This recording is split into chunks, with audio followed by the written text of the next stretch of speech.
The Galactic Council chamber floated in space around a dying star. Inside, Ambassador Jaiwan Kim stood before 800 alien species. Today was supposed to be humanity's proudest moment. After 50 years of waiting, Earth finally had a real seat at the table. Jaiwan wore her best uniform. Behind her stood Admiral Miho and scientist Dr. Hannah. They had practiced this presentation for months. Humanity was ready to show what they could offer. Honored members, Jaiwan began, her voice clear. We want to share our technology. We want to work together on defense. We want to be partners. A wet, gurgling sound interrupted her. High Chancellor Vexter was laughing. His massive body shook with amusement. Within seconds, dozens of other aliens joined in. The laughter echoed through the huge chamber. Primitives. Vexter announced, his translator making his contempt crystal clear. You have had space travel for only 50 years. My people crossed the stars before your kind lived in caves. A crystalline being named Quellax spoke next. Your economic ideas are a joke. You control 40 star systems. We control 4,000. What can you possibly give us? Jaiwan felt her jaw tighten, but she kept her face calm. In those 40 systems we have developed. Enough. Another voice cut her off. Come back in 1,000 years when you have grown up. We have real work to do. The entire chamber erupted in agreement. Some aliens were laughing so hard they could barely breathe. Jaiwan felt Miho's hand touch her arm gently. She glanced at Hannah, whose face showed pure anger. Then came the vote. It was not just rejection. It was punishment. The council voted to take away 30% of human territory. They voted to charge Earth supervision fees for using space trade routes. They voted to put alien observers on every human military ship. The message was clear. Know your place, humans. You are nothing. The vote passed.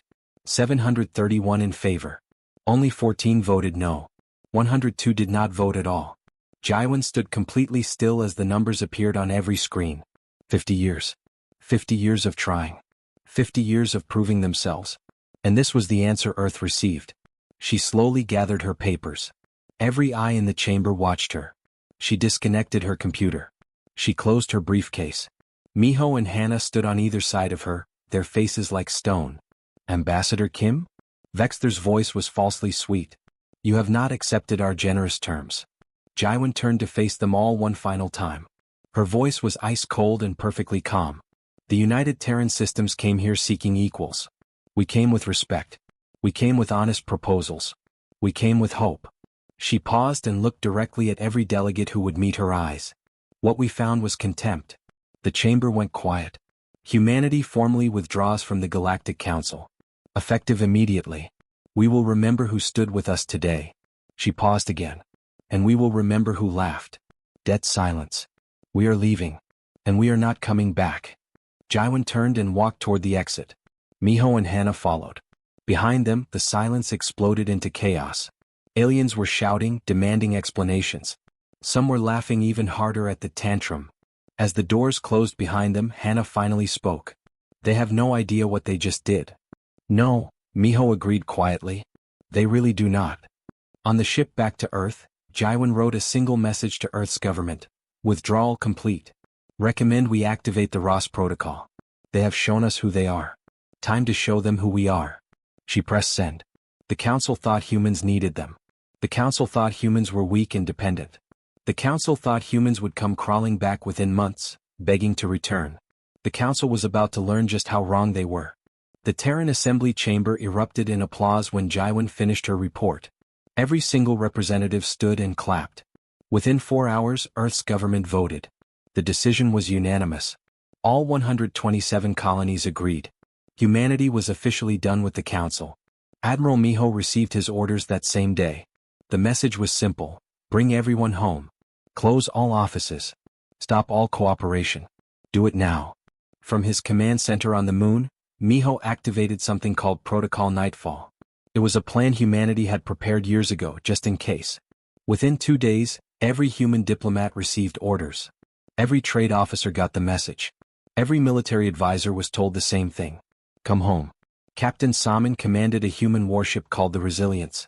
She was helping the Council fight pirates near a place called Kepler Station. Her orders came through during her shift. She read them twice then smiled. Navigation, plot a course home, she said. We are leaving. Her second officer, Lieutenant Taeyang, looked worried. Captain, the Council Task Force needs our sensors. They are counting on us. Not our problem anymore, Salmon replied. Send them our best wishes. Let's go. The Resilience was not alone. Across the entire galaxy, 217 human ships powered up and left. No arguments. No debates. Just departure. They all went home. On the Council homeworld, High Chancellor Vexter watched the reports and laughed. They are throwing a tantrum like children, he told his advisors. Give them 6 months. They will realize they cannot survive without us. They will come back begging. His intelligence officer Morna was not so sure. Chancellor, our analysis suggests. Your analysts should obey more and talk less, Vexter interrupted. Humans need us. They will learn. But Morna was right to worry. The withdrawal was too smooth, too organized. Like humanity had been ready for this. They had been. On Earth, deep under the Rocky Mountains, Dr. Hannah entered a secret facility. Only 7 people in all of humanity knew the access code. The door opened to Project Prometheus. For 30 years, a small group of scientists had been working on one question. What if we have to stand alone? Dr. Hannah, the facility director Dr. Yuna, greeted her. We saw the news. I assume we are no longer just theoretical? Full activation, Hannah confirmed. Unlimited budget. We are done playing by their rules. Yuna grinned. Finally. Let me show you what we have really been working on.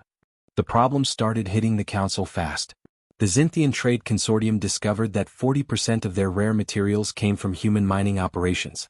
Humans mined near neutron stars, places where radiation killed most aliens in hours. Only humans were crazy enough to work there in special suits. When human shipments stopped, prices jumped 4 times higher in 1 week. Medical companies realized that human research had been solving impossible problems quietly. The nanosurgery techniques humans invented were suddenly unavailable. Death rates started climbing for 3 alien species who needed those treatments. Then there was a war.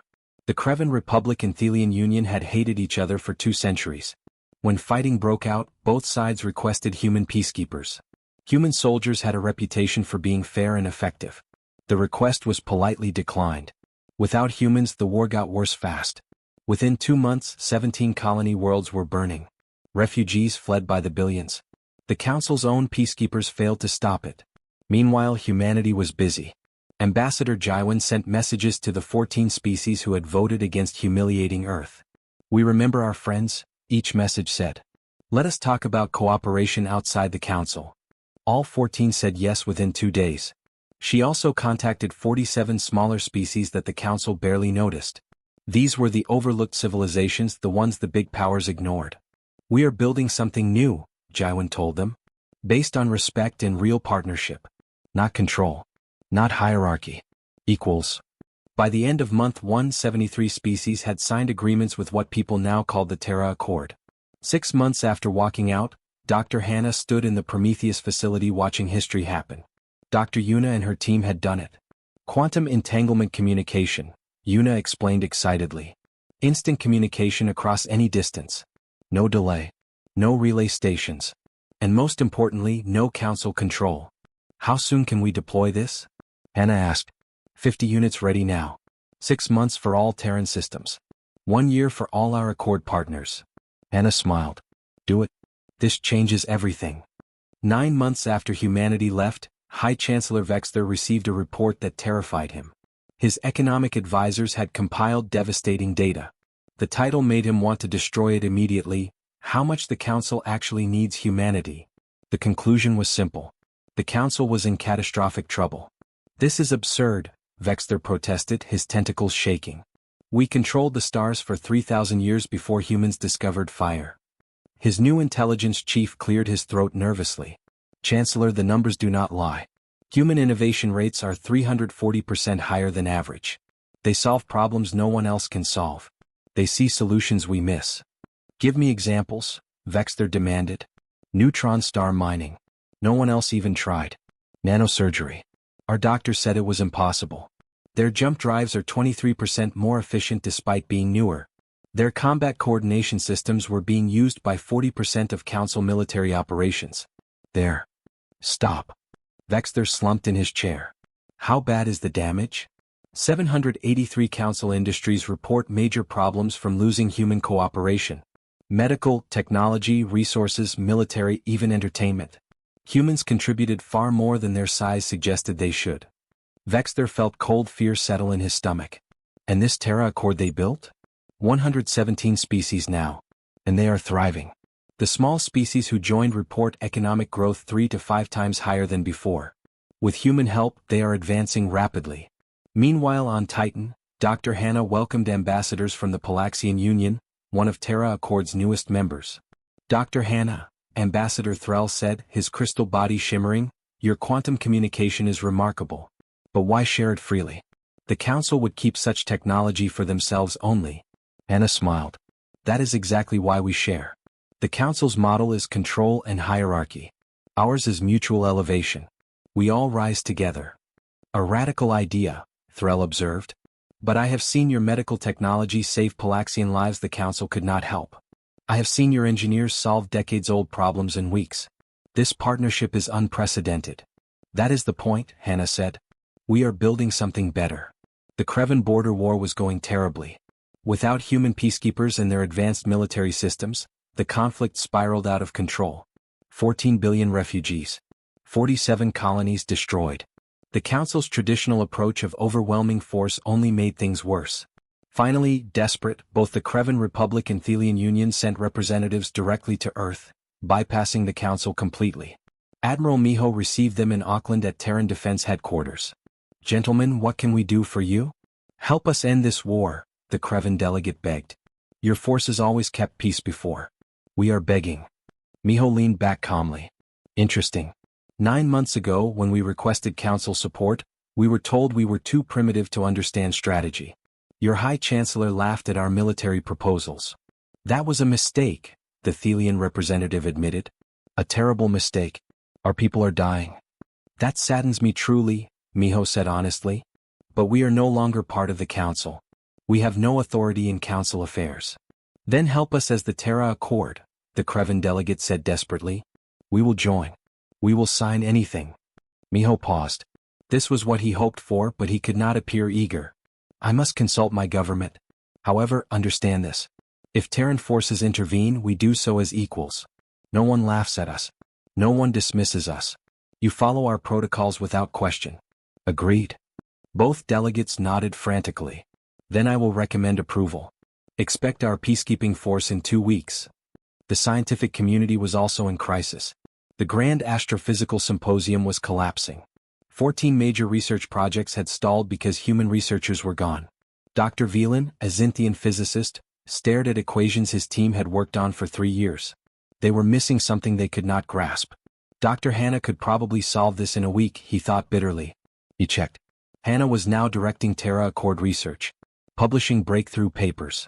Available to Accord members only. Velan made a decision. He resigned from the Council and applied to work with the Terra Accord. He was approved in 48 hours. He was not alone. Across the galaxy, thousands of scientists, engineers, and artists were making the same choice. The Terra Accord was where innovation happened now. The Council was becoming stagnant. On Axiom Prime, Vexter watched his authority crumble. 3 more species withdrew to join Terra Accord. 27 others threatened to follow. He finally accepted the truth. The Council needed humanity far more than humanity needed the Council. And now it might be too late to fix it. The Council chamber on Axiom Prime had become a place of chaos. High Chancellor Vexter watched his power disappear before his eyes. Members were shouting at each other instead of working together. This is your fault. Quellax the Xinthian flashed angry red.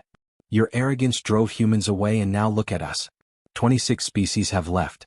Our economy has fallen 23% in 1 year. Your consortium collapsed because of your poor management, Vexter shot back. Not because humans left. We managed fine until we lost human-extracted materials. Quellax retorted. Materials your policies made unavailable. The smaller council members were in open rebellion. Ambassador Thrain of the Velan Confederacy stood at the speaker podium, her normally soft voice now filled with fury. For 2 centuries my people brought problems to this council. For 2 centuries we were told to wait, that the major powers knew best. Then humans arrived and in 50 years they listened more than you did in 200. Ambassador Thrain, this is not the time, Vexter began. Then when is the time? Thrain slammed her hand down. When the Palaxians needed medical help, The council offered loans with impossible terms. Humans offered partnership and saved 14 million lives. When the Durrani needed help with their dying star, the council made studies. Humans sent engineers who fixed it in 4 months. We watched. We learned. Humans showed us what real partnership looks like. And you wonder why we are leaving. The chamber erupted. Security forces tried to restore order but failed. The council was not just losing members. It was losing all legitimacy. But some council members refused to learn. The hardline faction, led by Admiral Klex, believed force was the answer. Humans are children playing politics, Klex announced at a secret military meeting. They need reminding of their place. A show of force will bring them back. Vexter, desperate to look strong, approved the plan. Minimal force only, he emphasized. Just a demonstration. They will see our fleet and remember why they needed us. Admiral Klex assembled 240 warships and set course for the Terran border at Wolf 359. The Terran Defense Force detected the fleet 6 hours before arrival. Admiral Miho called emergency meetings with Fleet Command. Admiral, we read 240 Council warships incoming, Commander Sora reported. Aggressive formation but weapons are cold. Looks like intimidation. Miho studied the display. Get the 3rd and 5th fleets to Wolf 359. 180 ships in 4 hours. Sir, they outnumber us. On paper, Miho interrupted. But they use 40-year-old tactics. We have moved on. Trust me. When the Council fleet arrived, Terran ships were waiting. Admiral Klex opened communication, his voice dripping condescension. Human vessels, this is Admiral Klex of Council Security. You operate in disputed space. Stand down for inspection. Admiral Miho appeared on screen, expression calm. Admiral Klex, this space has been independently Terran for 43 years. It is not disputed. We do not recognize Council authority here. Turn around. You suggest? Klex laughed. You are outnumbered, outgunned, outmatched. Surrender and we will escort you for discussion. No, Miho said simply. Then we will make you. Try. Klex ordered his fleet forward in standard intimidation formation. Terran ships did not scatter. Instead, they did something the Council had never seen. They disappeared. What? Where did they go? Klex demanded as sensors lost 3/4 of the Terran vessels. Stealth technology, sir, his officer reported, voice shaking. Some kind of camouflage we cannot penetrate. Then Terran weapons fired. Not plasma cannons or missiles. Rail cannons. Magnetically accelerated projectiles moving at near light speed, requiring no lock-on warning. The first shots were warnings, passing meters from Council ships. Close enough to kill, deliberately pulled at the last second. They could have destroyed us, Klex's officer whispered. Every shot was a kill shot. They pulled them. All ships, emergency retreat. Klex ordered, pride crumbling. Full reverse. The Council fleet scattered, jumping to hyperspace in panicked disorder. They came to intimidate. Instead they learned how far behind they really were. Miho watched them flee, then opened a final channel. Admiral Klex, tell your Chancellor something. Terra Accord does not want war. But if you bring war to us, you will discover how innovative primitives can be. Safe travels. Within hours, footage leaked across the galaxy. The mighty Council fleet running from smaller human forces. The humiliation was complete. Vexter called emergency session. It is over. We have lost. Contact Ambassador Jaiwan one more time. Offer anything she wants. Full restructuring. Equal representation. Whatever it takes. Because if we do not change, the Council will cease to exist within a year. For the first time, no one argued. The collapse accelerated rapidly. Within 2 weeks of the military disaster at Wolf 359, 19 more species formally left the Council and applied to join Terra Accord. The remaining Council members were mostly species too proud to admit mistakes or too invested in old power structures to let go. High Chancellor Vexter's government fell on a Tuesday. The vote was 847 to 3. His replacement was a relatively unknown diplomat named Teresa Vell. She campaigned on one simple platform: make peace with humans or the Council dies. She won by the largest margin in Council history. Ambassador Jaiwan was in her office on Unity Station when the message arrived. It was formal, desperate, and humble. The message began with an apology. Teresa Vell admitted everything. The Council had treated humanity with terrible disrespect. They mocked human achievements, dismissed their proposals, and punished them for expecting equality. We were wrong. Catastrophically wrong, the message said. Teresa asked to meet. She would travel to Earth, to any location Jaiwan chose at any time. She would discuss any terms. She would offer formal apology and reparations. Please, the message ended simply. Jaiwan called her advisory council. Admiral Miho arrived first, followed by Dr. Hannah and Chief Aide Yunji. Jaiwan showed them the message. It could be a trap, Miho said immediately. It could be sincere, Hannah countered. Even if sincere, why should we help them? Yunji asked. They made their choice. Jaiwan walked to the window looking at Neptune below. Because we are better than they were, she said quietly. We left because they could not see us as equals. If we refuse to help now when they ask as equals, what does that make us? It makes us justified, Miho said. Maybe. But it also makes us petty. Jaiwan turned back. We can watch them collapse and feel righteous. Or we can help build something better. Something that embodies the principles we value. You want to meet her, Hannah said. Not a question. In Seoul. On Earth. Where my family has lived for 9 generations. Let her come to our home and explain why we should trust her. If she is willing to be that vulnerable, maybe she is serious. The vote was unanimous. Yes. 3 weeks later, Premier Teresa Vell arrived on Earth. She came with only 5 advisors and no security beyond what Earth provided. The symbolism was clear. She was placing herself entirely in human hands. The meeting was at the Blue House in Seoul. Jaiwan chose it deliberately. This is our house, the choice said. You are the guest. Teresa was smaller than Jaiwan expected. She bowed, a human gesture, as she entered. Ambassador Jaiwan, thank you for agreeing to meet. Premier Teresa. Please sit. Traditional Korean tea was served. Teresa accepted hers with another respectful bow. I want to begin with apology, Teresa said. On behalf of the Galactic Council, I apologize for the disrespect shown to humanity. I apologize for the mockery, the dismissal, the arrogance that prevented us from seeing you as equals. I cannot undo the harm, but I acknowledge it fully. Apologies are easy, Jaiwan said neutrally. What are you prepared to actually do? Teresa pulled out a data pad. Complete council reformation. Equal representation for all species regardless of size. 1 species, 1 vote. Immediate abolishment of all supervision fees and territorial restrictions. Mandatory technology and resource sharing. Democratic election of leadership. And formal reparations to humanity of 2.7 trillion credits. Jaiwan studied the proposals carefully. They were comprehensive. Fair. Everything humanity had originally asked for and more. These are good terms, Jaiwan admitted. But I want one more thing. Name it. A formal public apology. From you personally, broadcast across the entire galaxy. Where you admit the council was wrong. Where you acknowledge that humanity was owed respect from the beginning. Where you state clearly that respect cannot be demanded, only earned. Teresa did not hesitate. Agreed. When? Tomorrow. Here in Seoul.